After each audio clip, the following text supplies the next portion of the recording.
बिस्मिल्लाहिर्रहमानिर्रहीम। 2022 lecture English का paper PPSC ने जो कंडक्ट किया उसके पेपर के बारे में आज हम बात करेंगे, फैक्ट्स देखेंगे, कहाँ से इसको सोर्स से पेपर बना और पेपर के बारे में कंफ्यूजन क्या थी, कैंडिडेट्स का मेरिट कहाँ पे रखा, रुक सकता है एक्सपेक्टेड मेरिट, और इस तरह का पेपर देने की क्या वजह हो सकती है, फ्यूचर के लिए क्या स्ट्रेटजी होनी चाहिए कैंडिडेट्स के लिए। याद रहे कि ये लेक्चरर की रिक्रूटमेंट हायर एजुकेशन डिपार्टमेंट में एक जॉब है जो कि पीपीएस 17 स्केल पर जो है एम्प्लॉयमेंट के लिए आती है, और पंजाब पब्लिक सर्विस कमीशन ही इसको जो है इस अमल को जो है वो संजाम देता है। इसके रिटर्न के रिजल्ट आने के बाद जो लोग मेरिट क्राइटेरिया में आ जाते हैं उनका फिर इंटरव्यू होता है। अब हम चलते हैं अपने इस डिवीजन की तरफ कि जो पेपर की जो डिवीजन है वो किस तरीके से होती है। अगर आप 2022 का पेपर देखें तो लिटरेचर के 50 क्वेश्चन से और लिंग्विस्टिक्स के 24 पर जो क्वेश्चन थे, यानी 50 प्लस 24 आप देख लें कि एक मेजर पोर्शन लिंग्विस्टिक्स का था, जबकि 2022-20 में जो आया था उसमें लिंग्विस्टिक्स के तकरीबन 19 के करीब सवाल थे। ग्रामर के 3 क्वेश्चन थे जिसमें डिमॉन्स्ट्रेटिव एडजेक्टिव, प्रीपोजिशन, इडियम वाला। इसके बाद लिटरेरी टर्म्स के 3 क्वेश्चन थे, ठीक है, और इसके अलावा जनरल नॉलेज के 20 के करीब सवाल थे। ये आपके 100 नंबर का पेपर हो गया। अब हम जो लिटरेचर के क्वेश्चन हैं उनको मजीद डिवाइड करके देखेंगे कि किस तरीके से वो जो है सवाल आए। शेक्सपियर से 4 सवाल पूछे गए। जो एग्जामिनर है उसने क्लाउन के ऊपर बहुत फोकस किया, और जो है ऐसे अनफैमिलियर किस्म के जो क्लाउन वगैरह हैं उनका दिलचस्पी का सामान जो है ना वो लगता है एग्जामिनर के लिए रहे हैं। इसमें क्लाउन के मुतालिक जो है वो 2 सवाल तो कंफर्म, और बाकी 2 सवाल जो है जैसा कि इमोजिन वाला कैरेक्टर है, और इस तरह फालसफ वाला कैरेक्टर है, आर्टिलिकस वाला कैरेक्टर है, इस तरह के सवाल शेक्सपियर से पूछे। और 2020 में से आपको याद हो तो शेक्सपियर के मुतालिक सिर्फ एक सवाल आया था कि टोटल नंबर ऑफ प्लेज जो है वो कितने हैं, 37 है, 38 है। पाकिस्तानी लिटरेचर में से 4 सवाल आए हैं, और वो भी बड़े कॉमन से सवाल थे, और ये सिलेबस में पढ़ाए जाते रहे पाकिस्तान में, ठीक है, पंजाब में भी खास तौर पर। तो ये कॉमन थे, यानी इतने मुश्किल सवाल नहीं थे। अगर किसी ने पाकिस्तानी लिटरेचर की ओवरव्यू पढ़ा तो नामों को याद रखा, अतिया हुसैन वगैरह एक्सेट्रा, तो उनके लिए आसान था। हिस्ट्री ऑफ इंग्लिश लिटरेचर यानी अप टू 16th सेंचुरी तक यानी आप देख लें, जैसे कि कैंटरबरी टेल्स है, या पायस डिप्लोमैन वाला सवाल है, उसको ऊपर देख लीजिए, जेम्स थॉमसन वाला सवाल है, तो वो यानी 5 सवाल उसमें से।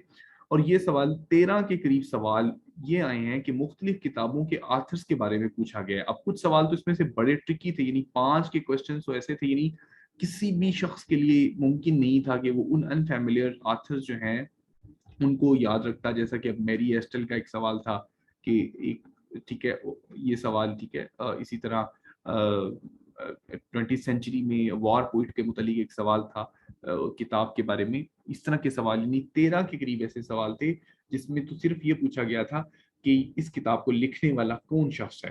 तो ये याद रखिए कि एक ऑथर ने कम से कम 37, 40, 42 या 30 या 19 नावल लिखे हैं। पहले तो आप ये जहन में रख लें कि आप उन तमाम ऑथर्स के नामों को याद नहीं रख सकते, ये जहन में रख लें। तो इस तरह के क्वेश्चन जब एग्जामिनर देता है ना कि किसने क्या लिखा है, अगर तो फैमिलियर है आपके लिए क्वेश्चन फिर तो ठीक है। अगर कोई ऐसा क्वेश्चन है तो आप याद रखें कि इनको याद रखना इंसानी बस की बात नहीं होती ये, क्योंकि मेमोरी बेस्ड क्वेश्चन होते हैं, आपकी जहानत का इम्तिहान नहीं होता ये। अब मिक्स्ड और अनपॉपुलर क्वेश्चंस क्या होते हैं, उसमें 7 से 15 ऐसे क्वेश्चन जिसमें दो दो ऑप्शन दुरुस्त दिखाई नजर आ रहे थे, क्योंकि सब्जेक्टिव तरीके से पेपर बना, सब्जेक्टिव ओपिनियन आप कह सकते हैं ऑथर का, फैक्चुअल नहीं थे, हालांकि पेपर ऑब्जेक्टिव टाइप था। वर्ल्ड लिटरेचर पे अगर हम देखें तो जर्मन 2, अमेरिकन लिटरेचर से 1, बर्टोल्ट ब्रेट से यानी आपको 2 सवाल मिलते हैं। एक डाइजेटिक टेक्निक का, that was oppose to theory of mimesis. American literature से आपको रॉबर्ट फ्रॉस्ट का एक सवाल मिलता है। रशियन से आपको जो है वो व्लादिमीर नाबोकोव जो कि अमेरिकन रशियन नॉवलिस्ट हैं। इटालियन से आपको डिवाइन कॉमेडी का सवाल। कल्चरल स्टडीज में आपको रेमंड विलियम्स का सवाल जो है वो नजर आता है। तो ये आपके सामने पेपर की डिवीजन है। अब हम उन सवालों पर नजर डालते हैं कि जिन्होंने कैंडिडेट्स के लिए एक यानी those question that have become the headache for the candidates, और बिल्कुल ही वो बिल्कुल परेशान हो गए कि किसके ऊपर टिक लगाएं, यानी एक जैसी सिमिलैरिटी नजर आने लगी सवालों के अंदर। याद रहे, जब आप कोई सवाल बनाते हैं किसी एक ऐसे ऑथर से जो कि subjectively history of English literature लिख रहा हो, और उसने कह दिया, फर्ज करें आप डेविड डैशिस की किताब खोलते हैं और या आप टी सिंह की किताब खोलते हैं, तो वहां पे एक स्टेटमेंट लिखी हुई नजर आती है और उस पे लिखा होता है कि भाई वर्ड्सवर्थ, बायरन और कॉलरिज की जो पोइट्री है उसमें फिलॉसफी कॉमन है। क्या कॉमन है? फिलॉसफी कॉमन है। तो अब हो सकता है कि एग्जामिनर ने उसी लाइन को बुनियाद बनाकर एक स्टेटमेंट बनाई, फिलॉसफी ऑप्शन रख दिया, रिफॉर्म ऑप्शन रख दिया, वॉर ऑप्शन रख दिया और लव ऑप्शन रख दिया। अब सवाल ये होता है कि ये जब सब्जेक्टिवली इस तरह के जब क्वेश्चन बनेंगे ना तो वो डिबेटेबल होते हैं, क्योंकि वो उनको चैलेंज भी किया जा सकता है कि भाई कौन सा पोइट ऐसा है जो अपनी एज का रिप्रेजेंटेटिव नहीं था, या उसके अंदर रिफॉर्मेशन की खूबी नहीं थी, या उसके अंदर फिलोसफी हमें नहीं मिलती।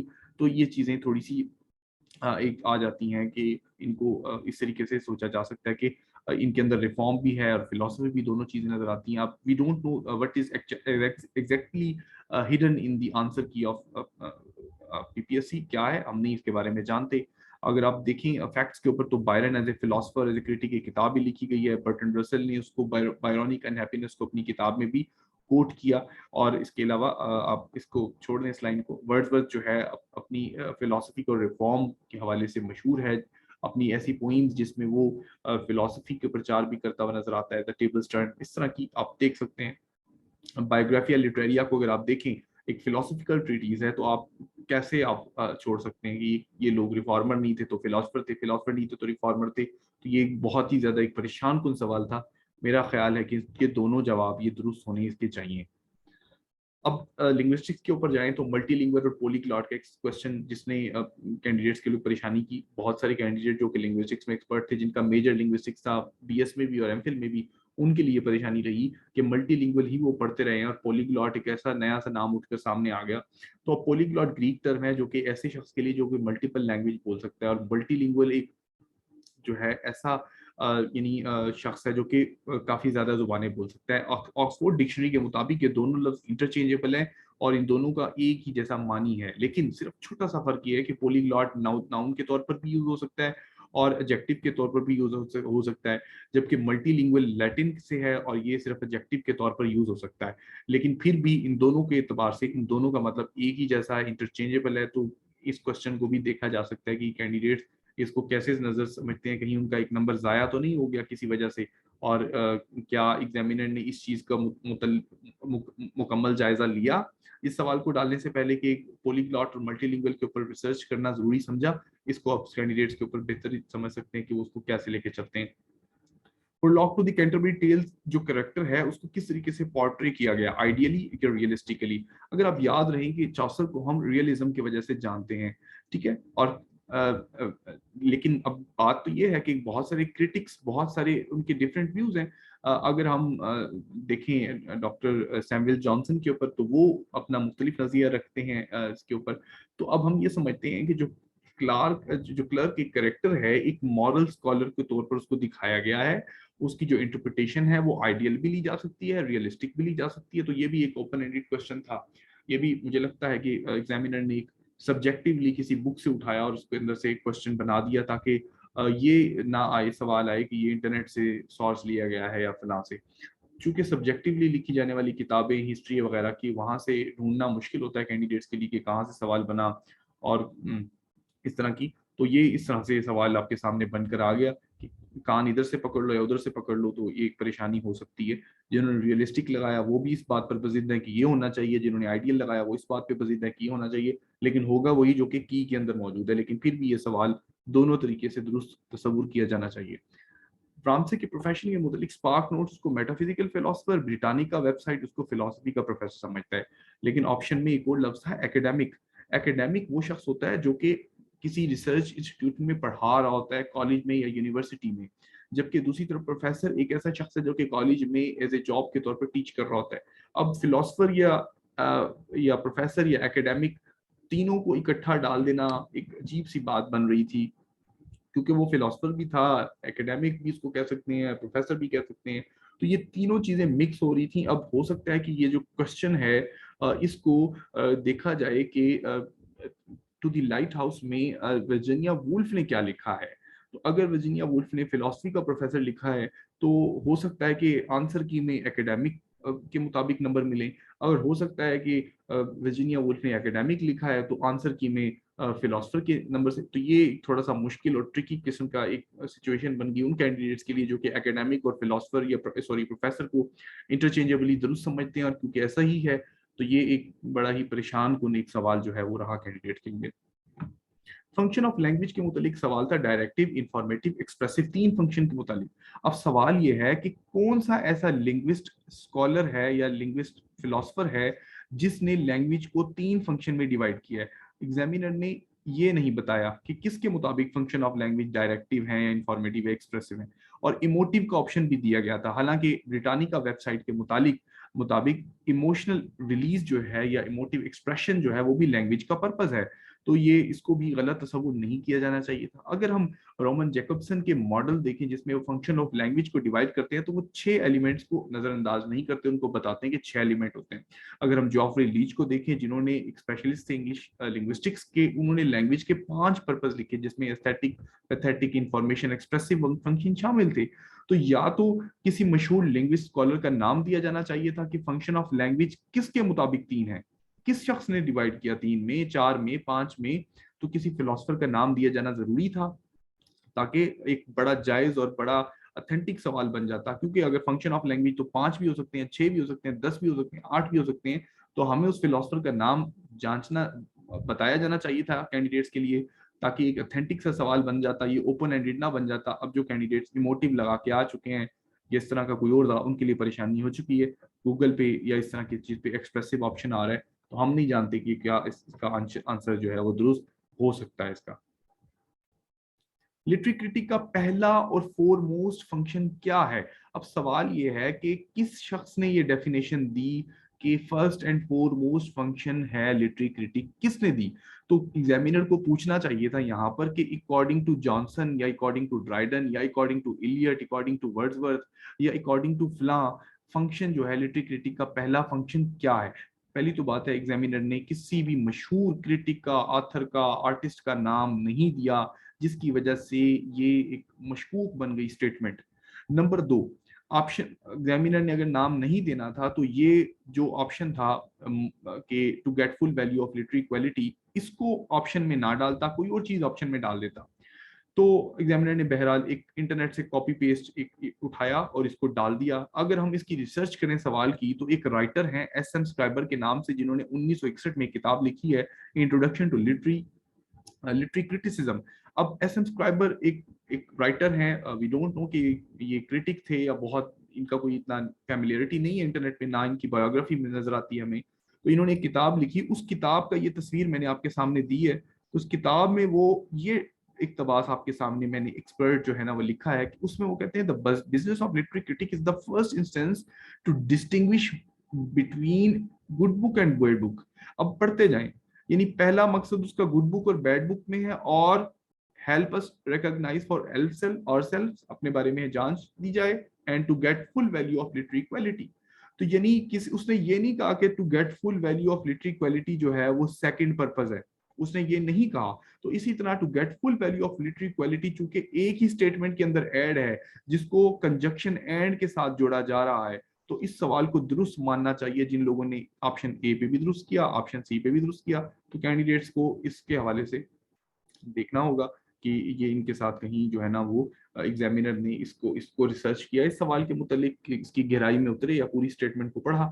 बहरहाल ये कैंडिडेट्स के ऊपर है वो किस इस सवाल को कैसे जो है वो देखते हैं और क्या समझते हैं कि उनके साथ जो है ना होना चाहिए।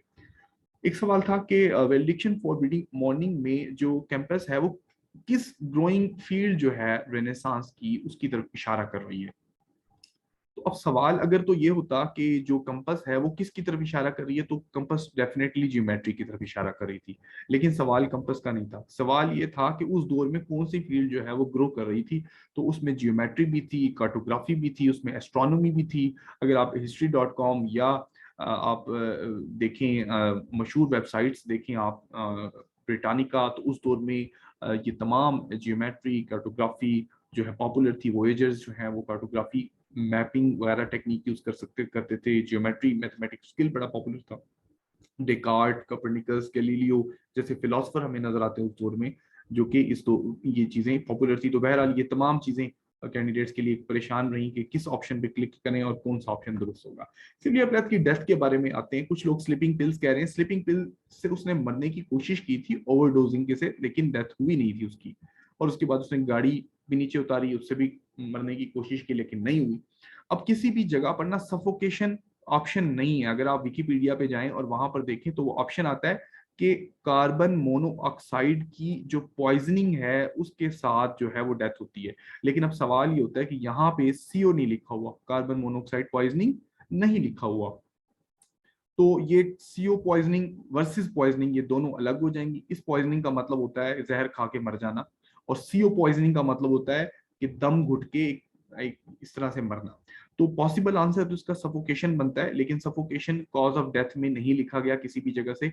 अलबत्ता सफोकेशन को एस्फेक्सिया के नाम पर टर्म दिया जा सकता है, लेकिन वो ऑप्शन शुरू होता है जब बंदा कार्बन मोनोऑक्साइड की पॉइजनिंग के बाद मरे, तो फिर दम घुटने के बाद उसकी मरनी, यानी पहला स्टेप सीओ पॉइजनिंग है फिर सफोकेशन है।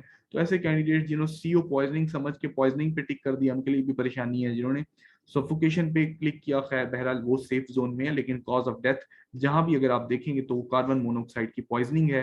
तो ये इसको एक देखा जा सकता है कि किस तरीके से जो है वो कैंडिडेट समझते हैं कि उनको नंबर अवार्ड किए जाने वाले हैं।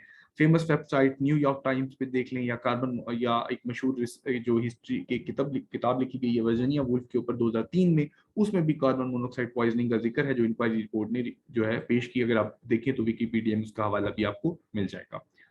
आर्टिलिकस एक कैरेक्टर है क्लाउन, उसकी स्पेशलिटी के बारे में पूछा कि क्या क्या रोल है, तो एक रोगिश कैरेक्टर भी बहुत सारी वेबसाइट दिखाते हैं, क्लाउन भी और रॉकिश भी। तो ये सवाल था, दोनों ऑप्शन दे दिए गए कैंडिडेट्स के लिए, तो उनको मुश्किल होगी समझने के लिए कि किसके ऊपर क्लिक आए। अब हो सकता है आंसर में रोगिश कैरेक्टर को अवार्ड मिलके नंबर मिले, हो सकता है क्लाउन के वजह से नंबर मिले। कुछ ऐसे सवाल थे जिनको तो टिक करना खतरे की जोन में दाखिल हो जाने के काबिल था, क्योंकि एग्जामिनर ने ना तो देखा कि ये पंजाब की यूनिवर्सिटीज में ये पढ़ाए जा रहे हैं, बस उन्हें एक फैक्ट के तौर पर एक डाल दिए कि चलें कैंडिडेट्स के और ज्यादा टफ मुश्किल बना दिया जाए पेपर को। ये एलिमेंट टू ज़ेमज़ेम कोई किताब है, किसने लिखी? अब ना तो ये कैंडिडेट पढ़ते हैं, रूपर्ट ब्रुक का पढ़ते हैं, विल्फ्रेड ओवन का पढ़ते हैं, या जो है वो और जो तीन मशहूर वार पोइट हैं उनके बारे में पता जाता है। तो ये एक डगलस नाम के एक इंग्लिश पोइट और सोल्जर हैं जो कि वर्ल्ड वार सेकंड में जिनकी डेथ हो जाती है। तो ये उनकी एक किताब है, एक आप कह सकते हैं मेमोयर है वेस्टर्न डेजर्ट कैंपेन का। इसके अलावा कौन से पोइट लॉरिएट हैं जो कि पहले 10 साल के लिए अपॉइंट हुए? तो एंड्रयू मोशन थे। ये सवाल भी बहुत मुश्किल था, ट्रिकी था, जिनसे डिटेल से नहीं पढ़ा इन पोइट लॉरिएट्स को उसके लिए मुश्किल हो सकती थी। मैरी एस्टेल का नाम बहुत सारे लोगों ने नहीं सुना होगा, और जो कि ये क्वेश्चन भी एक मुश्किल था कैंडिडेट्स के लिए जिन्होंने जो है वो नहीं इसका नाम पहली दफा सुना और वो इसको टिक लगा के आए तुक्के की बुनियाद पर, तो वो भी एक सवाल समझने की एक मुश्किल सवाल था। ये वाला सफनिस्बा जो है एक ट्रेजेडी है, वो किसने लिखी है? ये भी एक मुश्किल सवाल था जो कि आप कह सकते हैं कि ये सिलेबस के पार्ट तो नहीं है, लेकिन रैंडम क्वेश्चंस जो है ना वो उन्होंने जो है वो उठा के दिए ताकि आपकी जो है मेमोरी के जज किया जाए और मेरिट को 80, 90, 70 पे जाने से रोका जा सके। एक और सवाल था कि बैकन ने किसको अपने फर्स्ट वॉल्यूम डेडिकेट किए? तो वो एंथनी बैकन है, ब्रदर उनके, उनको डेडिकेट किए उन्होंने। और जब हम बायोग्राफी पढ़ते हैं तो बहुत सारी जगहों पे इसका जिक्र नहीं आता, लेकिन बहुत डिटेल से अगर आप पहला उसका प्रीफेस उठा के देखें तो आपको ये नजर आएगा कि उसमें इनका जिक्र है। तो ये सवाल भी बड़ा ट्रिकी था कैंडिडेट्स के लिए। तो ये है। अब सोर्स क्या रहा है पेपर सेटर का? पेपर सेटर ने जो लिंग्विस्टिक्स के सवाल बनाए उसमें उन्होंने क्या ख्याल किया कि कुछ वेबसाइट से 5 या 6 लिंग्विस्टिक्स के सवाल ले लिए, मॉर्फीम या इस तरह की डेफिनेशन वगैरह से सवाल बना लिए। कुछ उन्होंने बहुत सारे मशहूर जो फेमस लिंग्विस्टिक के टर्म है उसके बारे में पूछ लिया कि इसके साथ किसकी एसोसिएशन है। ठीक है, उस तरह के सवाल पूछ लिए गए। कुछ सवाल बहुत ही ज़्यादा ट्रिकी थे, तो उसको उन्होंने आई डोंट नो कि कहाँ से उन्होंने उसका एक्सप्लोर किया, लेकिन गालिब गुमान ये है कि उनका जो सोर्स है वो मुख्तलिफ इंटरनेट की वेबसाइट्स ही रही हैं। जो अगर हम लिटरेचर के सवाल देखें तो 15 से 20 सवाल बहुत आसान थे, बहुत आसान थे। और 10 एक सवाल ऐसे थे जो कि सब्जेक्टिवली किसी हिस्ट्री की बुक से उठाए गए हैं, और most possibly David Daiches, T Singh या बी आर मलिक की किताब से उठाए गए हैं। पाकिस्तानी लिटरेचर को हम कह सकते हैं कि उन्होंने बी आर मलिक को एक्सप्लोर किया होगा। और अगर हम देखें कि और बाकी जो 10, 15, 20 सवाल हैं वो इंटरनेट से या कॉमन सोर्स से उठाए गए हैं। 4-5 सवाल पास्ट पेपर्स में से भी आए हैं। तो इस तरीके से एग्जामिनर ने जो है वो किया है। वर्ल्ड लिटरेचर के सवाल जो थे वो भी मतलब इतने मुश्किल नहीं थे, लेकिन बर्टोल्ट ब्रेक्ट के जो 2 सवाल थे इनमें से एक मुश्किल था, एक आसान था, एपिक थिएटर वाला। तो इस तरह से ये सवाल बने हैं। एवरेज यानी मार्क्स कैंडिडेट के जो है वो रुक रहे हैं, जो जिनकी नॉर्मल तैयारी थी उनकी रुक रहे हैं 35, 37 नेगेटिव मार्किंग के बाद 37 से लेकर 43 या 44 तक उनके मार्क्स रुक रहे हैं उन कैंडिडेट्स की जिनकी एवरेज तैयारी थी। जिनकी कुछ अच्छी तैयारी थी उनके 45 से 50 तक तकरीबन नेगेटिव मार्किंग के बाद रुक रहे हैं। कुछ ऐसे भी लोग हैं जो जिन्होंने तुक्के लगाए वो इस कैटेगरी में आ चुके हैं, और जिन्होंने ओवर अटेम्प्ट कर ली कि चलो 100 कर लेते हैं, तो कुछ ने ओवर अटेम्प्ट करके अपने ये नंबर भी गंवा दिए। कुछ कैंडिडेट जिनकी थॉरो स्टडी थी या पहले भी वो अपेयर होते रहे हैं मुख्तलिफ टेस्ट में, वो 55 से लेकर 65 तक का स्कोर उनका है। कुछ कैंडिडेट का मैक्सिमम 70 तक भी स्कोर किया जिनकी लिंग्विस्टिक्स अच्छी थी या जिन्होंने जो है बहुत सारे हिस्ट्री के कामों के ऊपर भी वर्क किया हुआ था। तो अब फ्यूचर का लाएअमल ये है जिनके स्कोर 45 प्लस हैं फीमेल कैंडिडेट्स में, और मेल में 47, 48 प्लस, उनको इंटरव्यू की तैयारी जरूर करनी चाहिए। लेकिन फिर भी ये विन विन लाइक सिचुएशन होती है कि even if you prepare for the interview, it's also for your benefit. Even if you do not prepare for interview, it's for your, you can say that it can account for your loss. तो ये जहन में रखिएगा, win win like situation होती है। You should definitely prepare for the interview if you are following the criteria 43 plus marks in this exam. और hopefully अगर candidates ने अगर आवाज उठाई है कुछ कंफ्यूजन थे, तो पॉसिबल है कि ग्रेस मार्क्स मिलने के भी चांसेस हो सकते हैं। तो क्योंकि कोई भी चीज़ ऑथेंटिक तो हम मान नहीं सकते ना, तो ऑप्शन होता है कि गलती का इम्कान मुमकिन हो सकता है किसी भी चीज़ में। तो बहरहाल ये हमारा वो है। इसके इस वीडियो में हमने मुश्किल सवालों को या तमाम चीज़ों को डिस्कस किया। फ्यूचर के हवाले से कैंडिडेट्स के लिए ये मशवरा है कि अपने सिलेबस को लाजमी रिवाइज करें। कुछ लोग कहते हैं सिर्फ पंजाब यूनिवर्सिटी का सिलेबस फॉलो, ऐसी बात नहीं है कि पंजाब यूनिवर्सिटी का सिलेबस में बहुत सारी चीज़ें कवर नहीं होती। आप मेजर यूनिवर्सिटीज़ को देखें, उनके सिलेबस को देखें, और इसके अलावा ही एक पुराना नुस्खा ये कहते हैं कि हिस्ट्री ऑफ इंग्लिश लिटरेचर को उठा लो, उसको पढ़ लो। लेकिन याद रहें कि अगली दफ़ा स्ट्रेटजी फिर तब्दील होगी। हो सकता है कि वो हिस्ट्री या बाकी चीज़ों को एक्सप्लोर करने के बजाय फिर इंटरनेट के रिसोर्स की तरफ वापस आ जाए, या फिर वर्ल्ड लिटरेचर को फोकस करें, या फिर लिंग्विस्टिक्स का जो है मीडियम कम कर दें, ग्रामर के ऊपर ज़्यादा चले जाएं, या फिर लिटरेचर चूँकि हमेशा से मेजर पोर्शन के तौर पे रहा है, ये हु वाले जो सवाल आए हैं यहाँ हटाकर फेमस पर्सनालिटी या सेलिब्रिटीज़ के सवाल या कॉइनेज की तरफ या कल्चरल स्टडीज़ की तरफ चले जाएं। तो अपना नॉलेज आपको वसी से वसी करना होगा। ये 2 माह 4 माह की प्रैक्टिस नहीं होती, लॉन्ग टर्म प्रैक्टिस होती है। बार बार देखें, लेक्चर्स देखें, वीडियो लेक्चर्स देखें, और जो है मजीद पढ़ते रहें। और इसका मकसद ये नहीं होता कि आपने हायर स्कोर कर लिए 70 तो आप सेफ जोन में हैं। ऐसे भी कैंडिडेट्स देखे हैं जो 2020 में 66 और जो है वो 65 मार्क्स लेकर भी इंटरव्यू में क्वालिफाई नहीं कर सके। 46 नंबर ले लिए उन्होंने इंटरव्यू में, या 50 नंबर ले लिए। तो ये भी एक अनफॉर्चुनेट इंसिडेंट होते रहे। इसके साथ ही हमारा वीडियो लेक्चर इख्तिताम पज़ीर होता है। अपनी फीडबैक जरूर दीजिएगा कमेंट सेक्शन में। शुक्रिया।